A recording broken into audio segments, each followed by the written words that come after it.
Oh boy. That makes it sound like a lot, doesn't it? But I realize that I'm older than I think sometimes. Been around a while. Doesn't always seem to be that way, but there it is. So, and here we are in January 2019 already.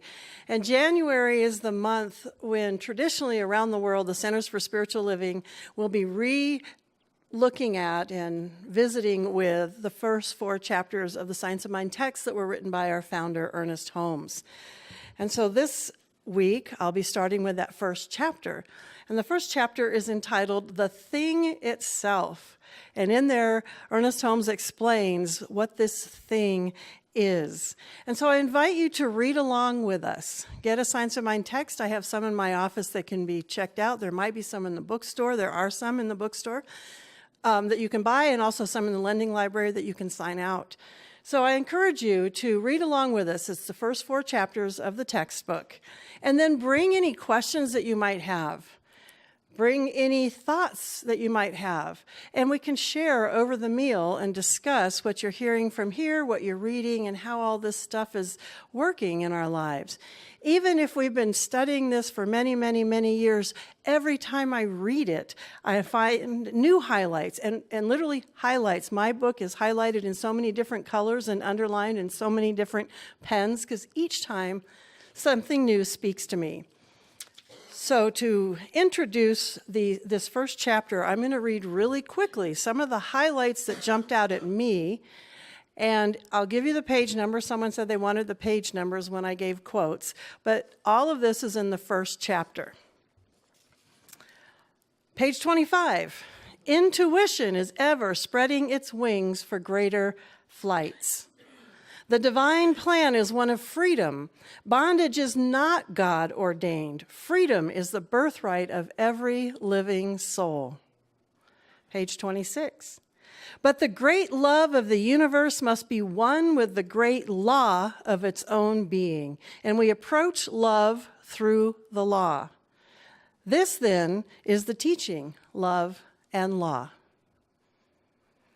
This does not require an unusual degree of intelligence, but rather a practical application of what we now know in order that we may increase our knowledge. The study of the science of mind is a study of first cause, spirit, mind, or that invisible essence, that ultimate stuff and intelligence from which everything comes, the power back of creation, the thing itself. So all of those things I just listed are other synonyms for what Holmes is calling the thing itself. Page 27. Universal principles are never respecters of persons. The universe has no favorites. The universe never plays favorites. Page 28. Mind, the thing, spirit, causation is beyond and yet not beyond our grasp. Beyond in that it is so big. Within in that wherever we grasp at it, we are it to the extent that we grasp it. But since it is infinite, we can never encompass it. We shall never encompass God, and yet we shall always be in God and of God. Page 29. To learn how to think is to learn how to live. Page 30. All thought is creative according to the nature, impulse, emotion, or conviction behind that thought.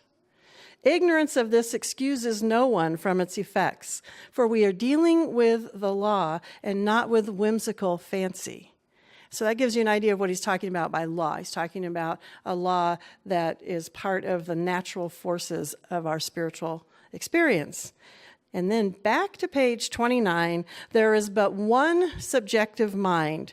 And what we call our subjective mind is really the use we are making of the one law. So I probably don't need to tell you that I absolutely love this teaching. that it has made a huge difference in my life.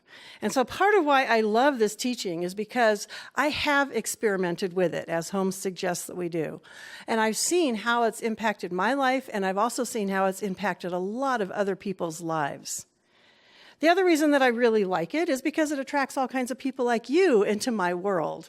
And I just have so much fun interacting and talking with and sharing with all of you and people like you who are attracted to this teaching. So after reading all of that, some of you might have thought on some of those levels, but how can that be? How can that be possible for me? Or how can it be given my past? Does it really impact or affect me? Or is it just those people that have this long list of things that someone reads about them before they stand up here and talk? How can it be more active and recognized in my life? Or you might ask, how can it be? Am I really worthy of all that was just read and just said? How can that be? Well, in the August 2018 Science of Mind magazine, David Alt wrote a story in there about what he called 6-second moments. And in here he said, "The phone rang in the middle of the night. It was the Veterans Administration Hospital calling to inform my mother that my father had passed away. I was 7 years old, and where I slept and where the phone was located were in close proximity.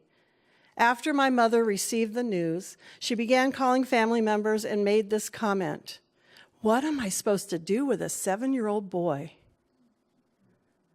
Hearing that, I processed her words to mean I was a burden. That one comment, when uttered, lasted all of 6 seconds, but my decision to let it define who I thought I was lasted for decades." And he goes on to explain in here how he's since, as an adult, been able to look back on what his mother must have been experiencing and understood that it was a moment of grief, a moment of desperation, and not really anything about him as an individual. So he concludes with, what negative 6-second moments might you be allowing to define your worth? When I read that, I thought about my own mother, and I realized that she had one of those 6-second moments that she had been carrying around literally till about 3 or 4 weeks before she passed. She essentially carried it into her passing. Her father died when she was 5, and her mother said to her, "No one is going to want a single woman with a child." Well, in those days, maybe that was true, I don't know. But my mom carried that her entire life. She actually mentioned it 3 or 4 weeks before she passed, thinking that she had caused her mom never to remarry and had been a burden to her mother. So I started thinking, well, what are some of those 6-second messages that I might have been carrying in my life? Some I've actually started to deal with, but there might be some that are still lurking in there. One of them was that I had heard my mother say repeatedly, so it was more than one 6-second message, "We won't make it till the end of the month." That was her phrase when the money was running out and the next paycheck was in a few weeks. And so I took that on to be, we're poor, when in reality, now that I look back on our childhood, we really weren't poor. And one that my father said was, "Go get lost," when he wanted us out of his hair, which again, like these other children, I interpreted to be I was unwanted. He didn't want me around. He would say that to both my brother and I. So why am I sharing these with you? Well, because part of what I get out of religious science is that we seek out and we uncover those little 6-second messages that we might still be carrying as burdens today. Something that we took on, a thought, a belief, as children or young adults that are still impacting us today and still part of what's going on in our psyche. And as we weed those out, we use the tools of religious science to heal from them, to redefine them, to release ourselves from old burdens with that promise that our true nature is freedom. Everyone's true nature is freedom. So we come to it and we realize, okay, what do I need to do to release this burden? We can release the old stories and create new stories. And that's what religious science does for me, and I've seen it do for so many people. So let's look at some of those things that were in that first chapter and consider them in a little deeper level. Holmes said, we are it to the extent that we grasp it. So how can we deepen our understanding? How can we grasp it on a better or more solid level, let's say? And what about that idea of the universe plays no favorites? I think a lot of us grew up hearing, if not being taught, that if we're really good on earth, then we get to go to heaven. We'll be rewarded for our good behavior here. And even if we stop believing that, we might have still carried a piece of that. Well, if I am really good, I can earn God's favor, and then maybe I'll get this thing that I really want. I'll be rewarded in some way. But Holmes is giving us a different look at what God is or how it works. He's basically saying that God plays no favorites, which says to me, it's not me going, yay, I want to be your best kid. I want to be your favorite kid, give me this or that. He's saying that this works in some other way. And so as I thought about it, it made sense. If we are all one, it doesn't make sense to favor a part of the one over another part of the one. It's all one. It's all part of the same thing, expression of spirit. So what about that idea of oneness? He said there's one mind, and we are making use of it. So again, how can that be? How does that work? So I ask you to consider this. There's one gravitational pull that's holding all of us on this earth. And I bet this morning you didn't get up and say, I'm going to use my gravity this morning.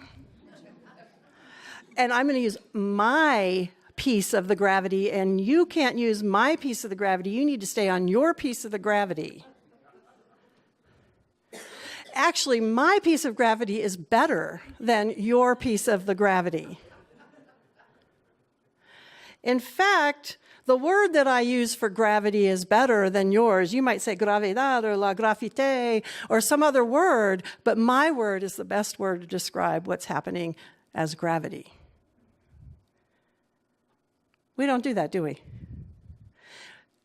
And what's interesting is that even though I didn't consciously get up this morning and say, I'm going to use gravity today, gravity was already working for me. And it never stopped working for me. It's what holds me in place. It's what's holding all of you in place and all of the things that we like around us in our homes. It's what keeps our planet in orbit and all the other planets. It's what's keeping this whole system working. Holmes said on page 31 to 32, we do not make the laws and principles, but we discover them and make use of them. So if you think about gravity, it's a law. And see that working as the one mind, one love. It's the same. We make use of that one mind. We make use of the one love. But it's in and through and around all of us. And the part that we are using is that part that we have made use of, that we've come to understand. And I can't separate my part of the love and the wholeness and the mind from your part any more than I can separate the piece of gravity that I'm using from the piece that you're using. So I want you to just think about that for a minute. It's a different way of seeing how spirit works.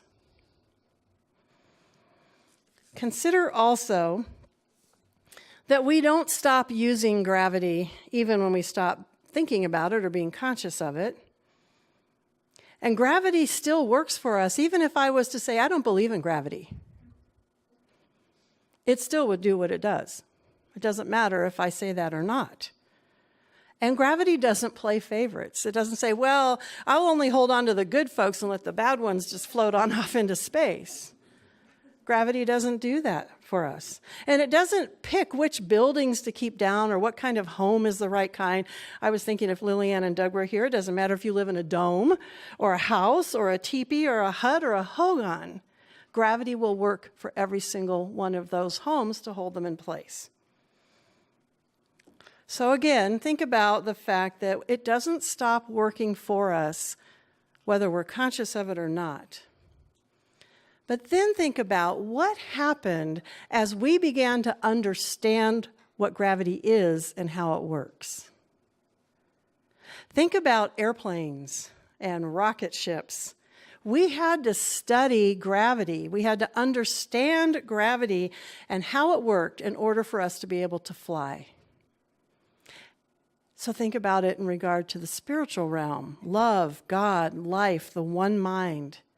It's working for us no matter what, all the time. It's working in our lives all the time. But imagine what happens if you study it and come to understand how it works.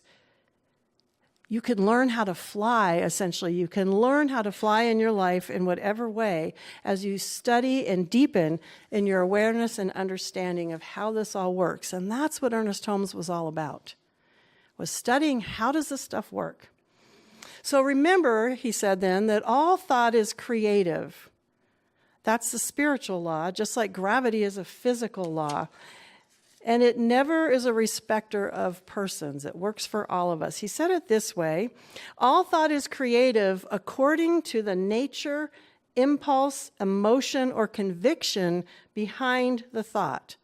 Now, we all know that if something fleets through our mind, it doesn't necessarily mean, bing, there it's going to be. But it's how we use our thoughts. Again, that impulse, emotion, conviction, sometimes we say intention, that's behind the thought.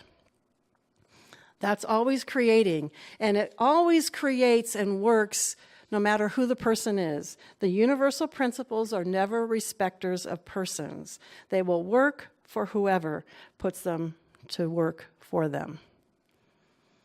Now, some people have said to me over the years, well, how could God allow this to happen, whatever it is, X, Y, Z, fill in the blank. How could God let that happen?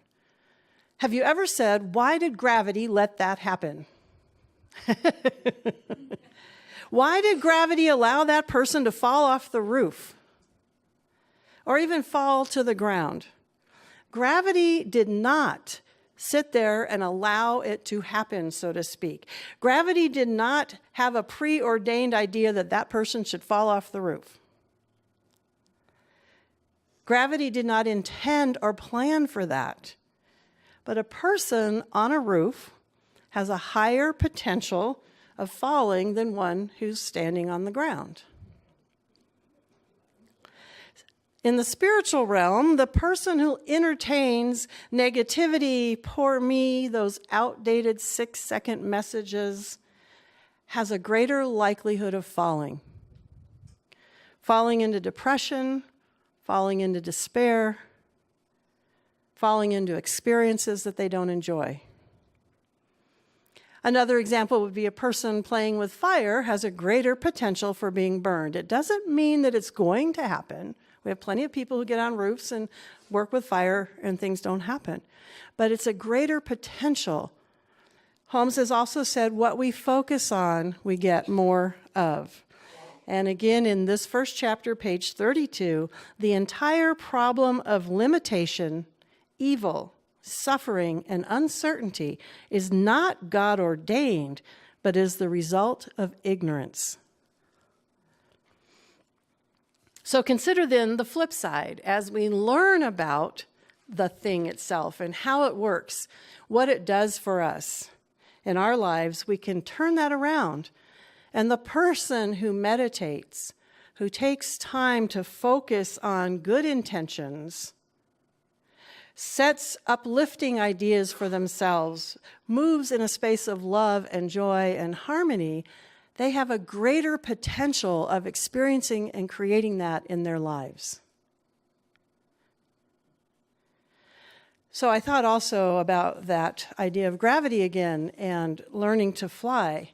Every time the Wright brothers crashed one of their machines or it fell to the ground, do we now look back on that and say, well, that was a God-ordained issue in their life? God wanted that to happen to them. Now, there might have been people back then who thought that because they might have thought this idea of flying was a crazy one. But today, given where we are, we don't look back on those mistakes or failures and see them as some kind of punishment. Instead, we see that as what was happening as part of the process, as they were learning how to work with this thing called gravity that was kind of new to us, at least in this culture at that time. So as we create our own reality, we might experience crashes and falls. But again, we can look at those and say, okay, I'm learning how to work with this stuff. I'm learning how this thing itself works in my life. And so I need to get back up and try again, just like the Wright brothers. Think about them.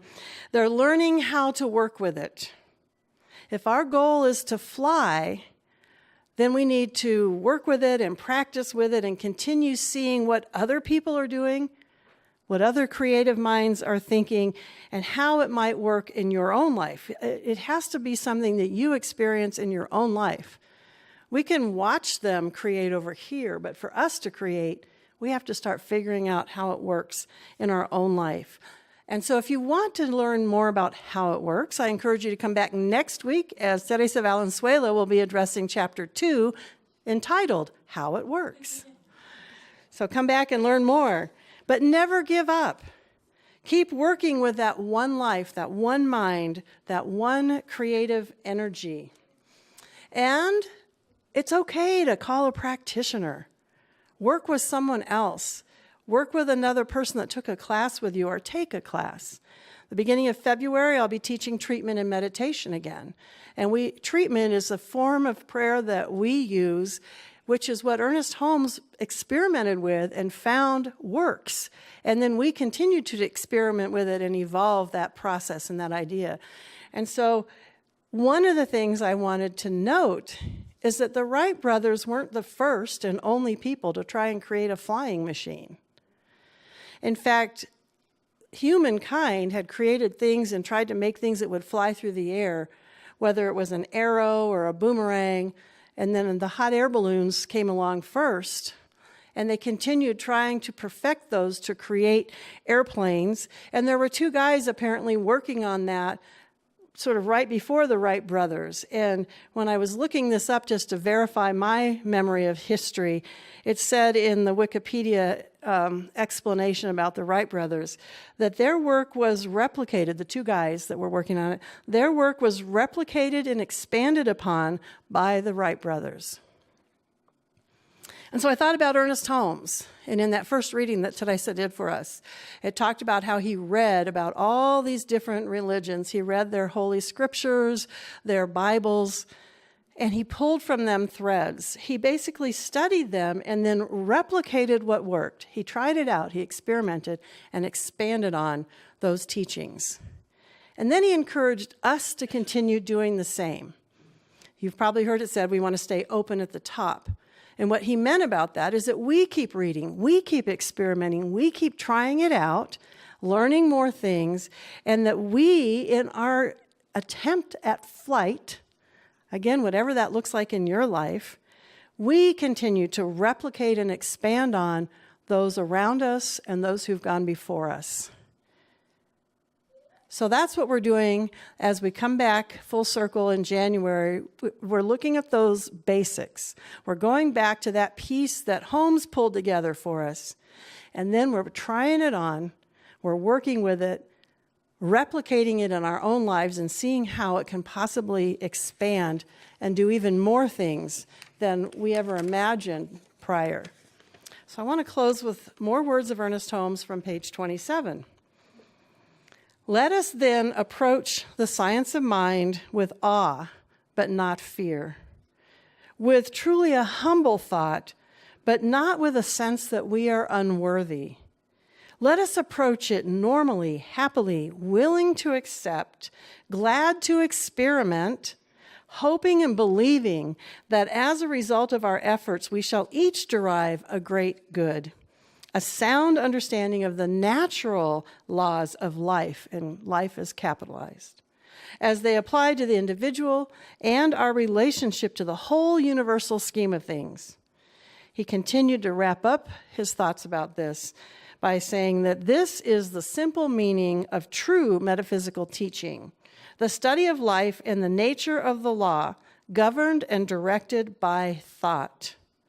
Always conscious that we live in a spiritual universe, that God is in, through, around, and for us. Now, often when we hear God is for us, we also go back to that, well, how can that be? Question. So I encourage you to continue contemplating, how can it be? How can it be in your life? How can you explore it more, expand on it more, replicate what's worked for those ahead of you before, and may you discover how it can be, and then let it be. And so it is.